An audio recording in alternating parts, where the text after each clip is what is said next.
बिना कामाची बडबड न करता चालू करू आपण आपला व्हिडिओ। तर आज मी एका महत्त्वाच्या विषयावर बोलणार आहे। म्हणजे हा विषय खरं तर भरपूर दिवसापासून वर्षापासून चालू आहे की विठ्ठल कोण होते, बुद्ध की नेमिनाथ का धनगरांचा देव।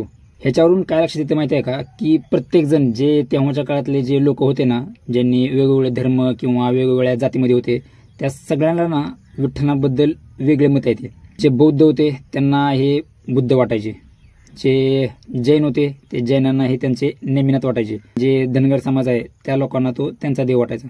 ह्या गोष्टीमुळे काय झालं माहिती आहे का, ह्या देवाला सगळेच मानतात। आता आपण हिंदू धर्माबद्दल बोलत पहिल्यांदा, कारण सगळ्यात जुना धर्म हिंदूच आहे, सगळ्यालाच माहिती आहे। आता हिंदूमध्ये तुम्हाला माहिती आहे हे सगळं कसं मौखिक कथा ज्या होत्या अगोदरच्या काळातल्या, ज्या असं माणसं एकमेकाला सांगायची, त्या कथेनुसार विठ्ठल हे बाळकृष्ण दाखवलेत, म्हणजे कृष्णाचा लहान अवतार दाखवलाय।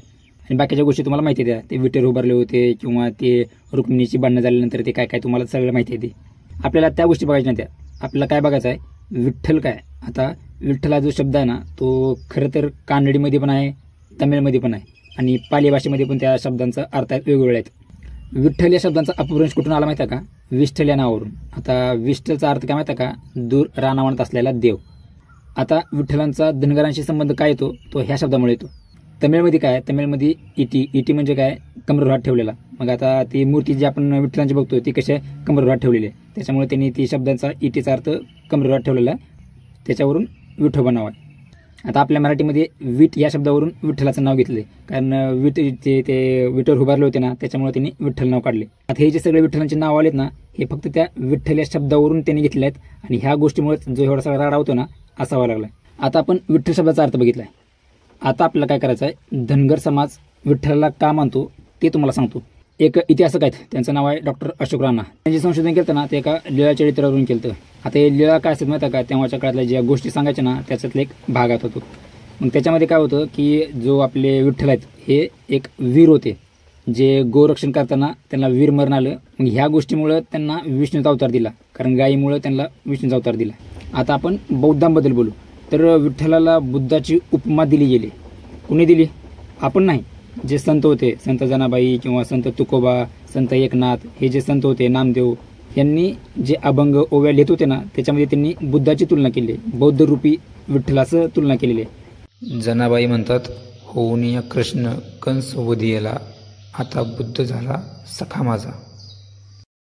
तर एकनाथ म्हणतात, नववा वैसे स्थिर रूप तया नामा बौद्ध रूप, संत तयाद्वारी तिष्ठता ती निरंती, पुंडलिकासाठी उभा धन्य धन्य विठ्ठल शोभा। पुढे आणखी एका रचनेत ते म्हणतात, बौद्ध अवतार घेऊन विठे समचर ठेवून, पुंडलिक देवटा पाहून तयाचे द्वारी गोंधळ मांडिला, बयादार लाव बौद्धाई बयादार लाव। तर तुकोबा म्हणतात, बौद्ध अवतार माझी अदृष्टा, मौनमुखे निष्ठा धरी येली। संत नामदेव म्हणतात, गोकुळी अवतारू 16 सहस्त्रावरू, आपण योगेश्वर बौद्ध रूपी। विठ्ठलांच्या मूर्त्या ज्या आहेत ना त्या फक्त आपल्या महाराष्ट्रात नाहीत, हे महाराष्ट्राच्या बाहेर पण आहेत। आणि मग महाराष्ट्राच्या बाहेर म्हणजेच आंध्र प्रदेशमध्ये एक मूर्ती आहे, ज्या मूर्तीमध्ये काय माहिती आहे का, तिथं त्यांची मूर्ती कमळामध्ये काढलेली आहे। आणि कमळ हा जो शब्द आहे तो पाली भाषेमध्ये जर त्याचं हे केलं, कमळाला पाली भाषेमध्ये पुंडरीक म्हणतात आणि पुंडरीकचा अर्थ आपण पांडुरंगाशी जोडलाय, त्याच्यामुळं पांडुरंग आणि बुद्ध यांचं समन्वय ह्या शब्दामुळे आले। जर तुम्ही बुद्धांची मूर्ती बघितली आणि विठ्ठलाची मूर्ती बघितली, दोघांमध्ये साम्य वाटते थोडं थोडं, कारण दोन्हीही मौन अवस्थेमध्ये आहेत। आता बाकीचे म्हणणार की त्यांच्या हातामध्ये तर कुठलं शस्त्र नाही, मग ते बौद्ध कसे। आता तुम्हाला सगळ्यात महत्त्वाचं सांगतो, विठ्ठलांची जी मूर्ती आहे ना ती मूळ मूर्ती नाही, ह्या मूर्तीला 5 ते 6 वेळा बदलण्यात आलेला आहे। जेव्हा शत्रूंनी हल्ला केला तेव्हा ह्या मूर्त्या प्रत्येक वेळेस बदलल्या गेलेल्या आहेत। त्यामुळं विठ्ठलांची खरी मूर्ती कशी होती ना ह्याच्याबद्दल अजूनही कुणाशी समन्वय झालेला नाही। खरं तर ह्या गोष्टीला विठ्ठल आणि बुद्ध ह्या गोष्टीला जास्त नाव का आलं माहिती आहे का, कारण स्वतः डॉक्टर बाबासाहेब आंबेडकरांनी ह्या गोष्टीवर बोलले होते आणि त्यांनी या गोष्टीवर ग्रंथ लिहायला चालू केला, पण तो काय पूर्ण झाला नाही त्यांचा। ह्या गोष्टीला महत्त्व येण्याचं महत्त्वाचं कारण डॉक्टर बाबासाहेब आंबेडकर आहेत। आंबेडकरांनी हा विषय उचलला म्हणून हा इथपर्यंत यायला विषय आहे। असो, हे जे सगळं होते ते चांगल्यासाठी आहे, कारण ह्या गोष्टीमुळे तर जवळजवळ सगळ्या जाती धर्मातले लोक विठ्ठलांना मानतात। मग कुणासाठी तो बुद्ध असो किंवा कुणासाठी तो विष्णू असेल, कुणासाठी तो नेमिनाथ असेल। आता ह्या सगळ्या गोष्टी काय मी सुद्धा तयार केल्या नाही, त्या मी सगळ्या का BBC मध्ये एक लेख आहे तो वाचून तुम्हाला सांगितलेला आहे। जेव्हा कृष्णदेवराय ओडिसाला जात होते तेव्हा त्यांना विठ्ठल मंदिर दिसलं होतं। त्या विठ्ठल मंदिरात त्यांनी विठ्ठलांचं दर्शन घेतलं आणि जेव्हा त्यांनी लढाई जिंकली तेव्हा ते माघारी येताना पंढरपुरातील जे विठ्ठल मंदिर होतं त्या मंदिरातून त्याने ती मूर्ती घेऊन आले आणि विजयनगरमध्ये त्याची स्थापना केली. म्हणून ह्या मंदिराचं नाव त्यांनी विजय विठ्ठल मंदिर दिलं. ह्या मंदिराजवळ लग्न मंडप आहे, म्युझिकल पिलर्स ते पण आहे. त्या ठिकाणी नृत्य असे सांस्कृतिक कार्यक्रम व्हायचे. मनोरंजनासाठी खास त्याचा वापर केला जायचा. आणि त्या म्युझिकल पिलर्समध्ये 81 इन्स्ट्रुमेंट्सचे आवाज आहेत, सप्तसूर आहेत.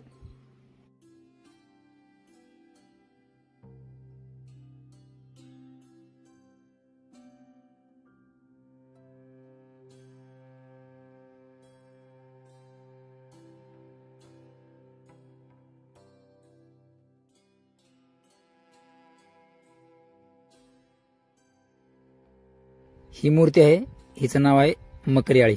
याच्यामध्ये 5 प्राणी आहेत. एकाच मूर्तीत 5 प्राणी आहेत. हत्ती, वाघ, सिंह, ससा आणि घोडा. आपल्या निसर्गातले सर्वात चपळ चालाक हे 5 प्राणी आहेत. प्रत्येक राजाच्या अंगात हे गुण पाहिजेत. आता बघूयात मेन विठ्ठल मंदिर. हे वर पूर्ण विटेचं बांधकाम आहे. तेव्हाच्या काळात विटेचं बांधकाम करणारं कर्नाटकमधलं विजयनगर हा एकच राज्य होतं. कृष्णदेवरायांनी आणलेली मूर्ती विठ्ठलांची इथं ठेवली होती, पण नंतर ती पंढरपूरला माघारी घेऊन गेली. राजा कृष्णदेवराय विठ्ठलांना एवढे मानायचे की त्यांनी प्रदक्षिणा घालण्यासाठी मंदिराभोवती अंडरग्राऊंड कन्स्ट्रक्शन केलं होतं. त्याच्या मागचं कारण बघा. ते म्हणत होते की माझी जागा विठ्ठलांच्या पायाजवळ आहे, म्हणून त्यांनी अंडरग्राऊंड परिक्रमा घालण्यासाठी अंडरग्राऊंड कन्स्ट्रक्शन केलं.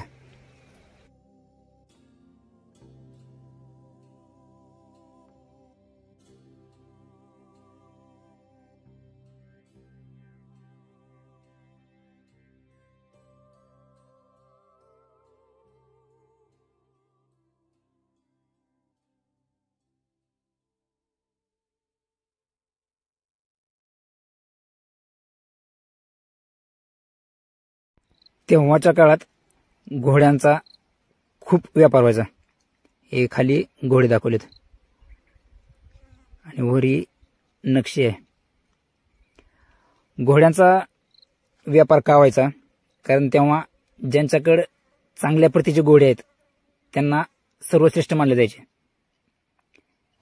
हे समोर म्युझिकल पिलर्स, मग तुम्हाला मी त्याची माहिती दिलेली आहे. आता आपण भेटूया डायरेक्ट वारीमध्ये. Tata, bye bye.